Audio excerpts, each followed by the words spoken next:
वहीं नोएडा अग्निकांड मामले में मृतकों की हुई पहचान। मृतक लड़की का नाम स्नेहा श्रीवास्तव, उम्र 22 साल। मृतक युवक की अब तक पहचान नहीं हो पाई है। मृतक युवक की उम्र तकरीबन 30 साल बताई जा रही है। मृतक युवक करीब 80% तक आग में झुलसा था। तो नोएडा के मामूरा में G4 के ग्राउंड फ्लोर में इलेक्ट्रिक वाहन की बैटरी चार्ज पर लगे होने से स्पार्क के कारण आसपास खड़े पेट्रोल वाहनों द्वारा आग पकड़ ली गई। सूचना पर तत्काल फायर ब्रिगेड और स्थानीय पुलिस ने मौके पर पहुंचकर बचाव कार्य शुरू किया। आग को बुझा भी दिया गया है। इस घर में लगभग 50 परिवार आवासित थे।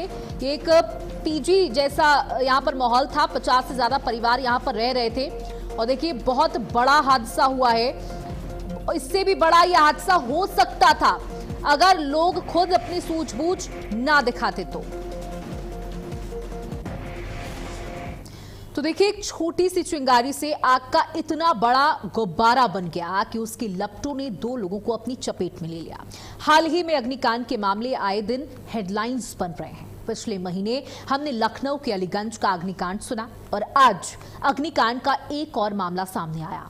नोएडा के सेक्टर 66 में एक 4 मंजिला बिल्डिंग में आग का तांडव देखने को मिला, जिसमें 2 लोग झुलस गए। आग की लपटें इतनी तेज थीं कि आसपास खड़े लोगों में दहशत फैल गई। गनीमत ये रही कि समय रहते लोगों को सुरक्षित बाहर निकाल लिया गया। लेकिन एक बार फिर आग की घटना ने कई सवाल हमारे सामने लाकर खड़े कर दिए हैं।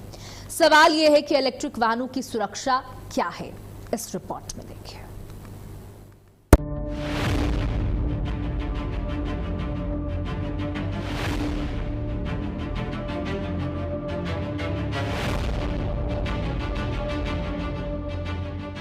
नोएडा के एक मशहूर रिहायशी इलाके में आग का तांडव देखने को मिला। सेक्टर 66 ममूरा गांव की एक बिल्डिंग के नीचे पार्किंग में खड़ी इलेक्ट्रिक बाइक में स्पार्किंग हुई, जिसने आग का रूप धारण कर लिया। इस आग की लपटों ने 2 लोगों की जान ले ली। जैसे ही ये सूचना फायर ब्रिगेड को दी गई, वैसे ही दमकल विभाग के अधिकारी मौके पर पहुंचे और रेस्क्यू ऑपरेशन शुरू किया।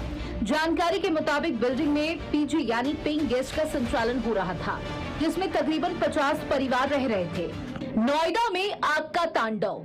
नोएडा के ममूरा गांव में अग्निकांड। 5 मंजिला इमारत में लगी भीषण आग।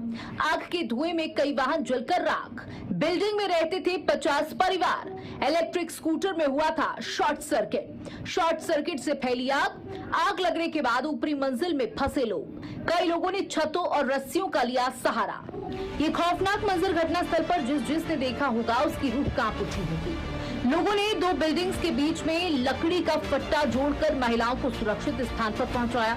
दमकल विभाग की सतर्कता से करीब 100 से ज्यादा लोगों की जान बच पाई और सभी को सुरक्षित स्थान ले जाया गया। मुख्यमंत्री आदित्यनाथ ने घटना का तुरंत संज्ञान लिया, अधिकारियों से हालातों का जायजा लिया और समय पर हर मदद देने के सख्त निर्देश दिए। सीएम योगी ने राहत बचाव कार्य में तेजी लाने और घायलों को उचित इलाज देने का भी आदेश दिया। अधिकारियों की जानकारी के अनुसार इस आग हादसे में 2 लोग बीमार पड़ गए, जिनको इलाज के लिए एम्बुलेंस से अस्पताल ले जाया गया। चार्जिंग के लिए प्लग इन किए गए एक इलेक्ट्रिक स्कूटर में अचानक स्पार्किंग हुई, जिससे गाड़ी एक आग का गोला बन गई और देखते ही देखते पास खड़ी गाड़ियों में आग लग गई। इसी से निकला धुआं बिल्डिंग की ऊपरी मंजिल तक पहुंच गया, लोगों के घरों में घुस गया। लेकिन इस घटना ने एक बार फिर से इलेक्ट्रिक वाहनों की सुरक्षा पर सवाल खड़े कर दिए हैं। इस घोर लापरवाही के आरोप में बिल्डिंग के लीज होल्डर और ऑपरेटर के खिलाफ मामला दर्ज कर लिया गया और दोनों को हिरासत में भी ले लिया गया। मेरे सामने वही मकान है जहां पर अभी थोड़ी देर पहले ही आग भड़क गई थी।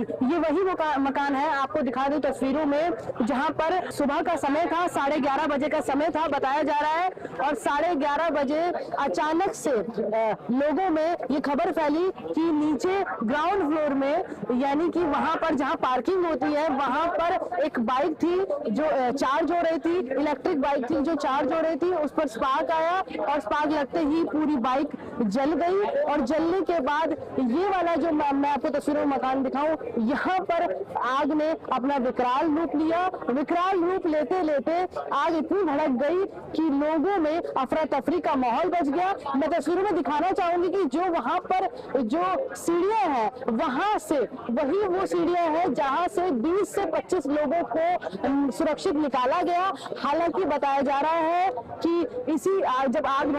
जब आग आग भड़की तो आग भड़कने के बाद 2 लोग आग में झुलस गए और बाकी जो अन्य लोग थे उनको यहाँ से निकाला गया। ये वही जगह है जहाँ पर थोड़ी देर पहले अफरा तफरी का माहौल था, आप मेरे सामने देखेंगे। और यहाँ पर इस समय मैं मौजूद हूँ, जो यूँ कहें कि एक जो चश्मदीद है वहाँ पर बात करेंगे उनसे। क्या था पूरा अराउंड मतलब मैं नाइट शिफ्ट करता हूँ, ठीक है। ऑफिस से आया था मैं 5 बजे सुबह और आकर के भी सो गया तो 11:30 बजा होगा। तो फिर शोर हुआ कि आग लग गई है कहीं पे। तो फिर मैंने देखा कहाँ आग लग गई है, तो मैंने मेरी बिल्डिंग में तो नहीं है, तो वहाँ तो नहीं थी। खैर फिर सामने देखा तो इस वाली बिल्डिंग में जहाँ आग लगी है इसमें आग लग गई थी, ठीक।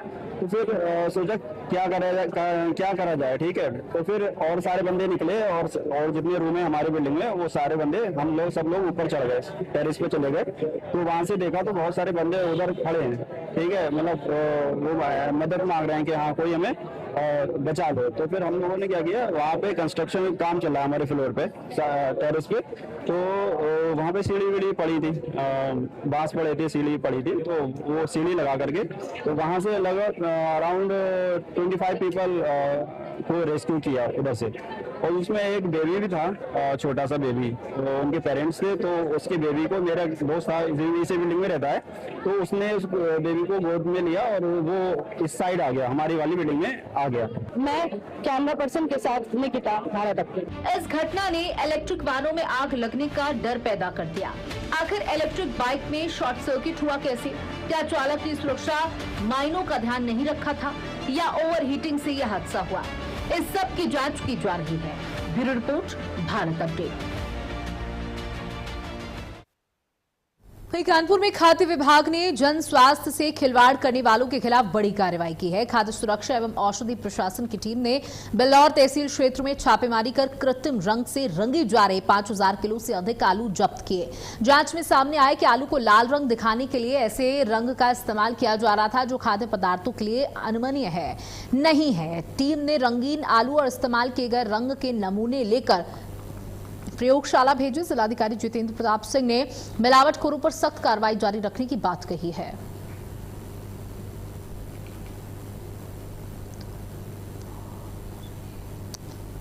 तो मिलावटखोरों पर प्रशासन का शिकंजा आप देख सकते हैं कि आलू जैसी चीज जिस पर संदेह करना भी आप यकीन नहीं कर पाएंगे कि आलू में भी मिलावट की जा रही है।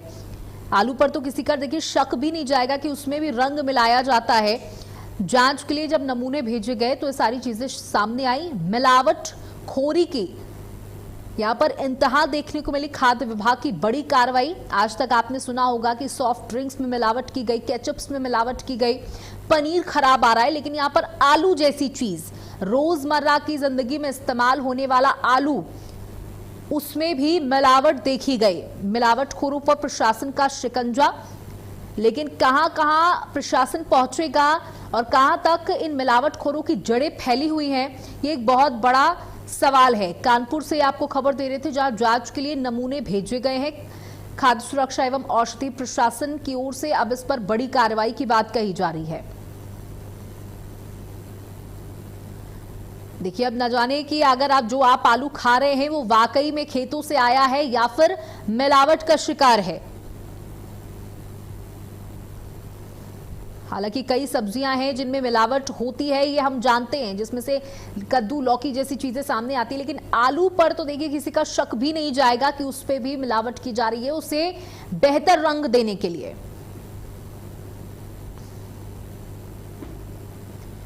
तो खाने की एक भी चीज सुरक्षित नहीं है।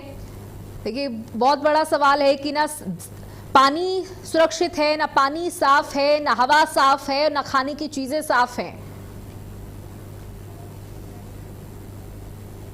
कोई भी देखिए, जो कोई भी खाने का पदार्थ है उसके मानक हैं, food standards and safety authority of India के, उसके पास लाइसेंस होना चाहिए, हाइजीन कंडीशंस होनी चाहिए। तो उसमें हम लोग हमेशा कंज्यूमर से भी ये अनुरोध करते हैं कि खाने पीने की कोई चीज़ ऐसी है तो उसकी एक्सपायरी मैन्युफैक्चरिंग डेट देख लें। यदि उन्हें कोई शक है तो सूचित करें। हमारे यहाँ 19 खाद्य सुरक्षा अधिकारी कानपुर नगर में हैं और कानपुर महानगर बहुत संवेदनशील और महत्वपूर्ण है। इसमें अभी हाल में हम लोगों ने जहाँ पर आलू को रंगा गया था किस केमिकल रंग से, उसमें भी कार्रवाई की है। सड़े सॉस पर भी कार्रवाई की है। एक्सपायर्ड खजूर में भी हाल में कार्रवाई की गई, तक जानकारी में है।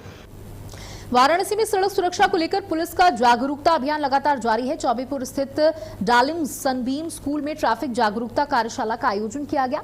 ट्रैफिक डीसीपी के निर्देश पर टीएसआई शिव बदन यादव और कांस्टेबल संजीत कुमार ने छात्र छात्राओं, स्कूल बस चालकों और खलासियों को यातायात नियमों की जानकारी दी। उन्होंने 18 वर्ष से कम उम्र के बच्चों को वाहन न चलाने और बिना लाइसेंस ड्राइविंग को अपराध बताया। पुलिस ने हेलमेट और सीट बेल्ट के इस्तेमाल के साथ सड़क हादसों में घायलों की मदद करने की अपील की। बच्चों ने अधिकारियों से यातायात संबंधी सवाल भी पूछे।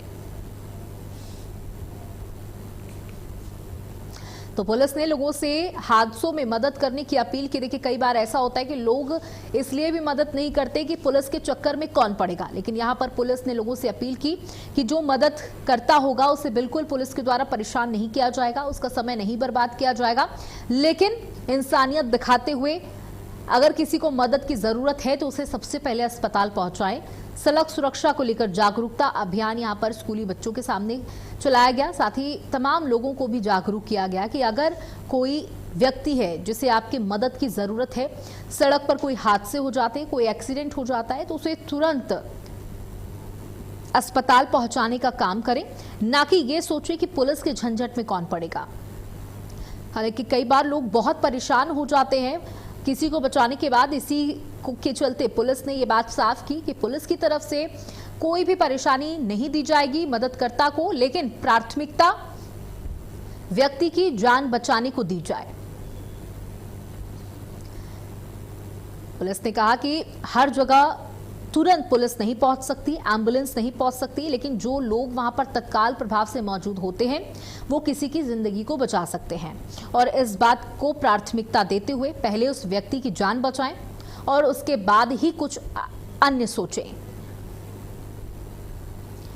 साथ ही यहां पर छात्रों को भी नियमों का ज्ञान कराया गया कि अगर आप भी सड़कों पर इस तरीके की चीजें देखते हैं तो अपनी जिम्मेदारी समझते हुए उस व्यक्ति की जान बचाएं, मदद करें।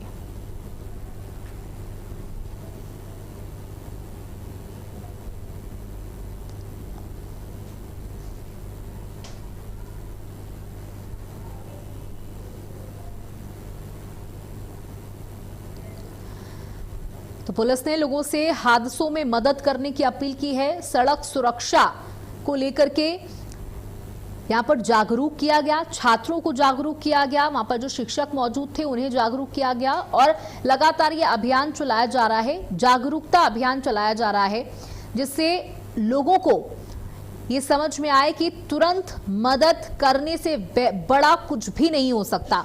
कई बार लोग पुलिस के चक्कर से डरते हैं, इसलिए देखकर भी बड़े बड़े एक्सीडेंट्स को लोगों को अनदेखा कर देते हैं। किस तरह का आयोजन था ये बच्चों के लिए? ये विद्यालय में भारत सरकार परिवहन मंत्रालय के निर्देशों का पालन करते हुए विद्यालय को एक अच्छा प्लेटफॉर्म समझ करके बच्चों के माध्यम से यातायात को जागरूक करने के लिए, क्योंकि हमारी आवाज़ जन जन तक पहुँचे, इस चीज़ को पहुँचाने के लिए सर से मैंने निवेदन किया, प्रिंसिपल सर से, और इन्होंने समय दिया और मैं अपनी यातायात व्यवस्था को जो है उचित समझा और मैं आकर बच्चों को गाइडलाइन पालन करने के लिए तमाम सारी चीज़ें बताई गई सर कि आप जब भी आप बाइक चलाते हैं तो आपके पास में ड्राइविंग लाइसेंस का होना जरूरी है। ये आयोजन है ट्रैफिक की पाठशाला, जिसमें ट्रैफिक विभाग ने टीएसआई साहब को, शिव बदन जी को हमारे विद्यालय में भेजा, साथ में उनकी टीम आई हुई है, जिसमें बच्चों को जागरूक किया जा रहा है। ट्रैफिक के नियमों का पालन, जब बच्चे रोड पे गाड़ियां चलाते हैं तो किस अवस्था में, किस उम्र में उनको ट्रैफिक का लाइसेंस मिलता है, ट्रैफिक के नियम क्या है, हेलमेट पहनना क्यों जरूरी है, सीट बेल्ट लगाना क्यों जरूरी है, ये सारी आवश्यक जानकारी आज मिली है।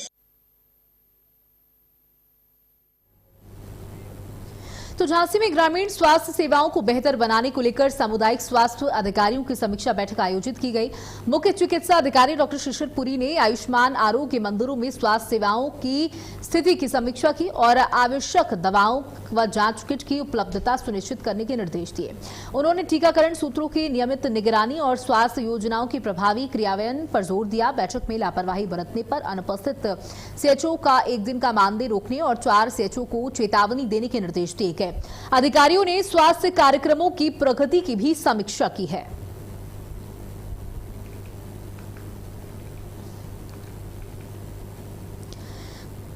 तो ग्रामीण स्वास्थ्य सेवाओं को मजबूत करने पर जोर दिया गया।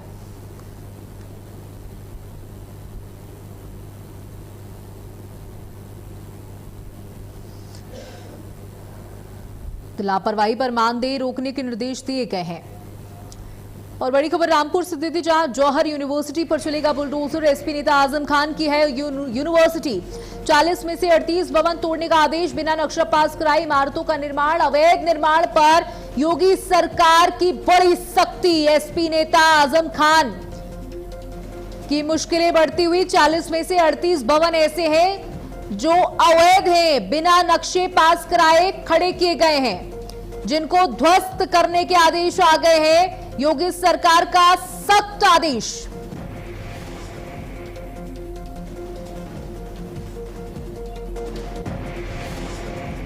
और इसी के साथ इस बुलेटिन में इतना ही। नमस्कार।